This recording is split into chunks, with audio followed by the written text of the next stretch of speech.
नमस्कार दोस्तों।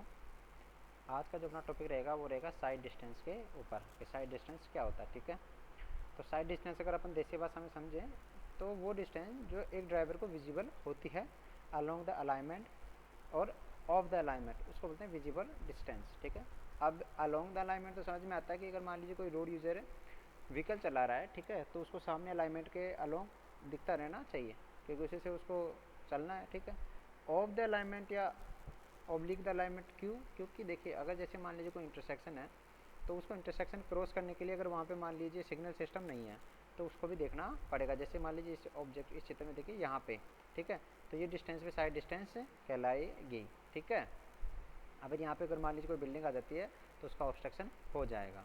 ठीक है, तो इसको बोलते हैं साइड डिस्टेंस। ठीक है, तो इसकी डेफिनेशन रहेगी sight distance available from a point is actual distance along the road surface which a driver from specified height above, specified height होता है 1.2 metre, 1.2 metre above the carriageway has visibility of stationary और moving objects और it is the length of road visible ahead of the driver at any instant. किसी भी समय अगर वो सामने जितनी डिस्टेंस उसको दिख रहा होता है उसको बोलेंगे अपन साइड डिस्टेंस। ठीक है, तो इसको थोड़ा सा और देख लीजिए कि डायग्राम दे रखा है, तो डायग्राम में आप समझ लीजिए कि हाइट ऑफ द आई जिसको अपन 1.2 मीटर लेते हैं ये एज डिस्टेंस के लिए ऑब्जेक्ट हो गया। ठीक है, ऑब्जेक्ट की हाइट भी अपन मिनिमम मान के चलते हैं 0.15 मीटर। ठीक है, अगर उससे बिलो हाइट का होगा तो उसमें कोई दिक्कत नहीं है। ठीक है, stopping sight distance diagram criteria, अब देखिए ये साइड डिस्टेंस कई प्रकार की हो सकती है। ठीक है, उसमें से एक स्टॉपिंग साइड डिस्टेंस होता है। ठीक है, ये इंटरसेक्शन साइड डिस्टेंस का हो गया। ठीक है, इंटरसेक्शन साइड डिस्टेंस का मतलब हो गया कि इंटरसेक्शन पे अपन को कितनी विजिबिलिटी है। ठीक है, उसको बोलेंगे इंटरसेक्शन साइड डिस्टेंस। ठीक है, अब टाइप्स ऑफ साइड डिस्टेंस में आता है सबसे पहले एसएसडी, स्टॉपिंग और एब्सोल्यूट मिनिमम साइड डिस्टेंस। ठीक है, कि कम से कम कितनी डिस्टेंस चाहिए किसी व्हीकल को कंट्रोल करने के लिए, रोकने के लिए। ठीक है, फिर आता है सेफ ओवरटेकिंग और पासिंग साइड डिस्टेंस ओएसडी, कि एक स्लो मूविंग व्हीकल को फास्ट मूविंग व्हीकल के द्वारा ओवरटेक करने में कितना टाइम लगेगा, उसको बोलते हैं ओवरटेकिंग साइड डिस्टेंस। फिर तीसरा आता है safe side distance for entering into uncontrolled intersection, कि अनकंट्रोल का मतलब हो गया कि वहाँ पे कोई सिग्नल सिस्टम नहीं है, वहाँ पे कोई पुलिस वाला नहीं है, ट्रैफिक यूनिट वाला। ठीक है, तो अनकंट्रोल ट्रैफिक सेक्शन हो गया कि मतलब व्हीकल को खुद ही देख के क्रॉस करना है। ऐसे इंटरसेक्शन बहुत कम मिलते हैं, आमतौर पे गाँव में ज़रूर होते हैं। ठीक है, बाकी को सबको इन्हें सिग्नल कर दिया है। ठीक है, तो सेफ साइड डिस्टेंस हो गया उसको बोलते हैं इंटरसेक्शन साइड डिस्टेंस। मान लीजिए एक होता है intermediate sight distance. Intermediate sight distance is nothing but stopping sight distance at a horizontal या वर्टिकल कर्व। ठीक है, ये ओएसडी का 2 ओएसडी 2 टाइम्स एसएसडी रहता है ये। ठीक है, हेडलाइट साइड डिस्टेंस, कि रात में हेडलाइट के द्वारा कितनी दूरी विजिबल होनी चाहिए। ठीक है, इसको बोलते हैं हेडलाइट साइड डिस्टेंस। ठीक है, अब हम लोग क्या करेंगे, इनको एक एक करके पढ़ेंगे पूरा। ठीक है, तो देखिए डेफिनेशन दे रखी है सबसे पहले, फिर एलोबरेट करके अपन आगे पढ़ेंगे इसको। तो स्टॉपिंग साइड डिस्टेंस का मतलब हो गया the minimum sight distance available on a highway at any spot should be of sufficient length to stop a vehicle travelling at a design speed safely without collision with any other obstruction, के कम से कम वो side distance जो एक vehicle के पास होनी चाहिए किसी ऑब्जेक्ट को देख के रोकने के लिए। ठीक है, ऑब्जेक्ट को देख के रोकने के लिए और उससे कोलिजन ना हो, कोलिजन को अवॉइड करने के लिए, उसको बोलते हैं स्टॉपिंग साइड डिस्टेंस। ठीक है, फिर आता है overtaking sight distance, the minimum distance open to the vision of a driver of a vehicle intending to overtake slow vehicle ahead with safety against the traffic of opposite direction is known as the minimum overtaking side distance और safe passing side distance। मतलब क्या कह रहा जाता है कि किसी slow moving vehicle को ओवरटेक करना है और अपोजिट डायरेक्शन में आ रही व्हीकल को भी अवॉइड करना है, उसे कोलिजन नहीं करना, उसको बोलेंगे ओवरटेकिंग साइड डिस्टेंस। फिर आता है साइड डिस्टेंस एट इंटरसेक्शन। ठीक है, तो साइड डिस्टेंस एट इंटरसेक्शन मैंने बता दिया कि इंटरसेक्शन पे जो डिस्टेंस चाहिए होती है, ठीक है। और ड्राइवर एंटरिंग अन अनकंट्रोल्ड इंटरसेक्शन, पर्टिकुलरली अनसिग्नलाइज्ड इंटरसेक्शन, मैंने बताया आपको कि उस पर सिग्नल वगैरह नहीं है, कोई ट्रैफिक यूनिट का वर्कर नहीं है वहाँ पे, has sufficient visibility to enable him to take control of vehicle and to avoid collision with another vehicle, ठीक है। कि उसको अगर मान लीजिए उसके परपेंडिकुलर डायरेक्शन कोई व्हीकल आ रहा है तो उसको दिख जाए, जिससे कि दोनों व्हीकल एक दूसरे को देख के रोक सके या फिर सेफली एक दूसरे को पास कर सके, कोलिजन ना हो, ठीक है। उसको बोलेंगे अपन साइड डिस्टेंस एट इंटरसेक्शन, ठीक है। उसके बाद आता है intermediate sight distance. This is defined as the twice of SSD, मैंने बताया कि 2 टाइम्स होता है SSD के, ठीक है। When overtaking side distance cannot be provided, intermediate side distance is provided to give limited overtaking opportunities to fast vehicles। कि कुछ ऐसी जगह होती है, कुछ ऐसे रिस्ट्रिक्शंस होते हैं, जैसे मान लीजिए अपन को ISD की रिक्वायरमेंट है for example 400 kilometre, 400 metre, 500 metre की, अपन वहाँ पे 400-500 मीटर डिस्टेंस दे नहीं सकते, क्योंकि मान लीजिए कोई कर्व आ गया आगे, सॉरी कोई कर्व आ गया आगे, तो उस कंडीशन में क्या करेंगे, OSD तो प्रोवाइड नहीं करवा सकते ओवरटेकिंग साइड डिस्टेंस, तो उस केस में 2 टाइम्स SSD प्रोवाइड करवा देते हैं, ठीक है। वो लिमिटेड अपॉर्चुनिटी होती है एक तरीके से, उसको बोलते हैं इंटरमीडिएट साइड डिस्टेंस। आई बात समझ में, आई बात समझ में। उसके बाद में आता है headlight sight distance. Headlight basically जो इसका कॉन्सेप्ट है वो नाइट विजन के लिए आता है, कि अगर मान लीजिए कोई व्हीकल नाइट में ट्रेवल कर रहा है तो हेडलाइट के लिए कितनी विजिबिलिटी उसको चाहिए होगी, ठीक है। एक तरह से SSD एट नाइट होता है, ठीक है। अभी इसका यूज़ कहाँ होता है, इसका यूज़ होता है बेसिकली कर्व्स के ऊपर, जो वर्टिकल कर्व्स होते हैं उसमें इसका यूज़ होता है। This is the distance visible to a driver during night driving under the illumination of the vehicle headlights, ठीक है। The sight distance is critical at upgradient and at the descending stretch of the valley curve से, ठीक है। तो उस case में क्या होगा, हेडलाइट साइड डिस्टेंस का प्रोविज़न होता है, किस में, वैली कर्व से होता है ना, और समिट कर्व्स होते हैं, उस केस में इसका प्रोविज़न होता है, ठीक है। अब अपन थोड़ा एलोबरेट करके पढ़ेंगे क्या होता है, इसके फॉर्मूलाज क्या होता है, कैसे कैलकुलेट की जाती है, किस पे फैक्टर कर डिपेंड करती है। तो सबसे पहले अपन लेंगे SSD, स्टॉपिंग साइड डिस्टेंस।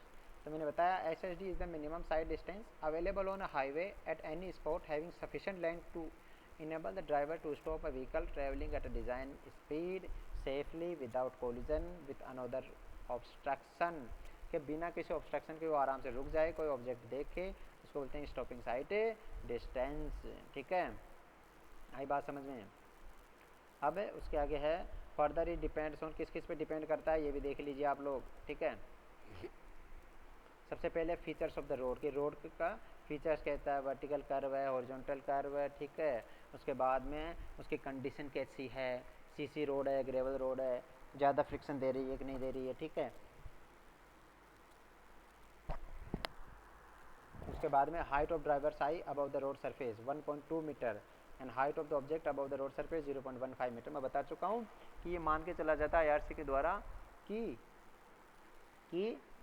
जो ड्राइवर का हाइट होता है वो 1.2 मीटर्स होता है, आई का height from the road surface, और जो ऑब्जेक्ट का हाइट होगा मिनिमम 0.15 मीटर होना चाहिए, उससे कोलिजन हो सकता है, अगर उससे नीचे है तो कोलिजन नहीं होगा, ठीक है। ये क्लियरेंस की बात होती है, क्लियरेंस होता है व्हीकल्स में। फिर क्राइटेरिया फॉर मेजर, क्या क्राइटेरिया होता है, मैंने बता दिया H, कैपिटल H, मैंने बता दिया आपको कि जो कैपिटल H होता है वो ड्राइवर का हाइट होता है उसके 1.2 मीटर, और स्मॉल h होता है वो ऑब्जेक्ट का हाइट होता है 0.15 मीटर, ठीक है।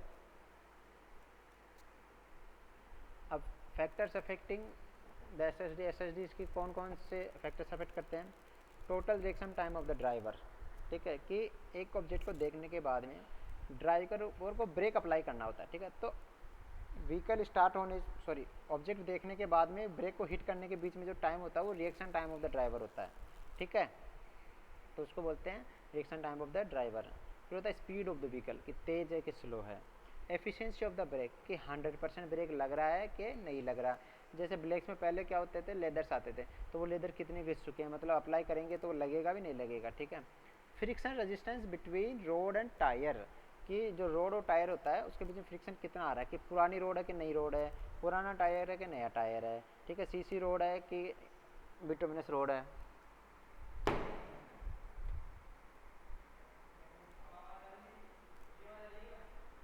Gradient of the road, gradient of the road मतलब कि अप ग्रेडियंट है या डाउन ग्रेडियंट है, अप ग्रेडियंट है कि डाउन ग्रेडियंट है। देखा, जैसे मान लीजिए अपन को डिसेंडिंग ग्राउंड है, वहाँ पे ब्रेक अप्लाई करना, तो एक होता है ना जैसे खुद का वेट भी आपको नीचे लेके जाने की कोशिश करेगा व्हीकल का, ठीक है। तो उस केस में क्या होगा, उस केस में क्या होगा, आपको जो ब्रेक के लिए जो सपोर्ट नहीं मिलेगा। ऑन द अदर एंड जब अप ग्रेडियंट होता है, ठीक है, असेंडिंग ग्रेडियंट होता है, उसमें जब आप ब्रेक अप्लाई करोगे तो जो वेट होता है वो पीछे की तरफ लग रहा होता है, तो वो भी आपको ब्रेक लगाने में हेल्प करता है। तो ठीक है जी, कुछ केसेस होते हैं, अपन वन बाय वन इनको देख लेते हैं, ठीक है। तो सबसे पहले जो आता है total reaction of the time, total reaction of the जो टाइम होता है वो पीवीआर थ्योरी के आधार पे किया जाता है, ठीक है। तो it is the time taken from the instant the object is visible to the driver to the instant the brake is effectively applied. It is divided into two types, perception time और brake reaction time। देखिए दो चीज़ें हो गई, reaction time में दो चीज़ें हो गई, ब्रेक लगाने से पहले का टाइम और ब्रेक लगाने के बाद का टाइम, ठीक है। मतलब सॉरी, ब्रेक हिट करने से पहले ही होते हैं दोनों टाइम, प्रिसेशन टाइम और ब्रेक रिएक्शन टाइम के बाद ब्रेक लगा, आपने सोचा ब्रेक लगाना है तो वो लगाने का टाइम ब्रेक रिएक्शन टाइम हो गया, ठीक है। इसको और फर्दर अपन डिटेल में पढ़ते हैं। तो प्रोसेशन टाइम होता है, it is the time from the instant the objects come on the line of the sight of the driver to the instant he realise that the vehicle needs to be stop, कि उसने object देगा और उसने decide किया कि मेरे को vehicle को रोकना है, ठीक है। दूसरा हो गया brake reaction time. The brake reaction also depend on the several factors including the skills of the driver, the type of the problem and various other environment. Brake time का मतलब हो गया कि उसने डिसाइड कर लिया और अब उसको ब्रेक को हिट करना है, तो डिसाइड करने और हिट करने के बीच का जो टाइम है वो ब्रेक रिएक्शन टाइम होता है। ये दोनों टाइम को अपन अलग अलग ना पढ़ के कंबाइन पढ़ते हैं, ठीक है। और IRC के अकॉर्डिंग 2.5 सेकेंड्स इज आइडियल माना जाता है किसी भी ड्राइवर के लिए, प्रिसेप्शन के लिए और ब्रेक रिएक्शन के लिए, ठीक है। Total reaction time of the driver, total मतलब ये दोनों का एडिशन, ठीक है। तो total reaction time of driver can be calculated by PIEV theory, PIEV perception, intellection, evolution और वॉयलेशन थ्योरी, ठीक है। अब ये क्या होता है, देखिए मैंने एक लेक्चर इस पर पहले भी बना रखा है SSD पे, उसमें मैंने थोड़ा सा शॉर्ट में पढ़ाया था। आज PIEV थ्योरी को अपन पूरा पढ़ते हैं कि क्या होता है, कैसे इस पे फैक्टर्स काम करते हैं, ठीक है। तो PIEV theory, the total reaction time for driver to split into 4 parts. देखो इसको जो ड्राइवर का रिएक्शन टाइम उसको 4 पार्ट्स में बांट रहा है। सबसे पहला परसेप्शन, परसेप्शन का मतलब है देखिया, देखा, जैसे आपने कुछ ऑब्जेक्ट देखा तो आपकी आंखों से होकर वो सिग्नल जाएगा आपके सिर में, यहाँ से देखा और यहाँ तक अलग है टाइम। फिर सिर से क्या होगा, इंटेलेक्शन एंड इमोशन। इंटेलेक्शन का मतलब वो डिसाइड करेगा कि ऑब्जेक्ट क्या है, इससे क्या नुकसान हो सकता है। फिर उसका इमोशन वर्क करेगा, इमोशन वर्क करेगा मतलब कि भाई मेरे को इसको अवॉइड करना है, डोज करना चाहिए, जैसे पास में से निकाल लेना है, ब्रेक को हिट करना है, या फिर चलो गुस्से में मैं तो टक्कर भिड़ा दूँ, समझ रहे हो। तो वो गया इमोशन टाइम, ठीक है। इंटेलेक्शन हो गया, भाई इसके क्या क्या लॉसेज हो सकते हैं अपन ने सोच लिया। इमोशन, आपका इमोशन कैसा, मान लीजिए घर पे आप पापा की डांट खा के निकले हो और आपको सोचा रहे भिड़ा दो, ठीक है, तो ये इमोशंस हो गए, ठीक है। आपको लग रहा है कि अरे नहीं नहीं यार, मैं जैसे मान लीजिए सामने कोई गाय बैठी है, आपको लग रहा है कि हिलेगी नहीं, लेकिन अभी भी क्या सोचते नहीं नहीं यार मैं तो रोक लेता हूँ, क्या पता अचानक से उठ के आ जाएगी, आपको डर है, ठीक है, एक्सीडेंट होने का, वो इमोशंस हो गए, ठीक है। उसके बाद होता है वॉयलेशन। आपने जब लास्ट में डिसाइड कर लिया कि मेरे को क्या करना है, फिर उसको एक्शन को प्रोड्यूस करना हो, तो आपने माइंड में सोच लिया कि भाई ब्रेक को हिट करना है या उसको बोलने है कि स्टीयरिंग को घुमाना है, तो वो वॉयलेशन हो गया कि उसको एग्जीक्यूट कितनी देर में करना है, ठीक है। अब देखिए यहाँ पे सबकी डेफिनेशंस हैं। तो perception, it is the time required for the sensation received by the eyes और ears to be transmitted to the brain through the nerve system और स्पाइनल कोड, कि आपने जो देखा उसको दिमाग तक जाने में कितना टाइम लग गया, ठीक है। आपको डिसाइड करना है कि वो ऑब्जेक्ट क्या है। इंटेलेक्शन, इंटेलेक्चुअल का मतलब है it is the time required for understanding the situation, situation को अंडरस्टैंड करना, भाई कोई ऑब्जेक्ट मूविंग ऑब्जेक्ट है या स्टेशनरी ऑब्जेक्ट है, मैं इसको पास में से निकाल सकता हूँ कि निकाल सकता हूँ, इंटेलेक्शन, ठीक है। Emotion, it is the time elapsed during the emotional sensation and disturbance such as fear, anger or any other emotion feeling such as superstition etc with reference to the situation। मतलब वही बात तो मैंने बताया कि आपका, आपके मान लो एंगर है, आपको गुस्सा आ रहा है, आप गाड़ी तेज कर दी, ठीक है, आपको डर लग रहा है, आपने गाड़ी रोक दी थोड़ी देर पहले, तो ये सब क्या होता है, इमोशंस में टाइम, ठीक है। फिर लास्ट वाला होता है वोलिएशन।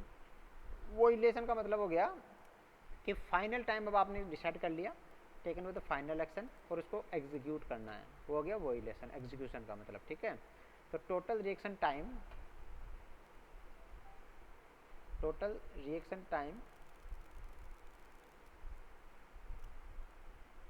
Reaction time for driver may be vary from 0.5 to 4 seconds.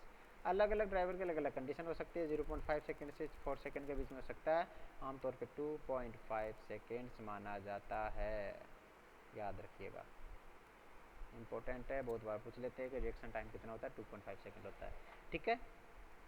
तो ये पीआईवी थ्योरी हो गई।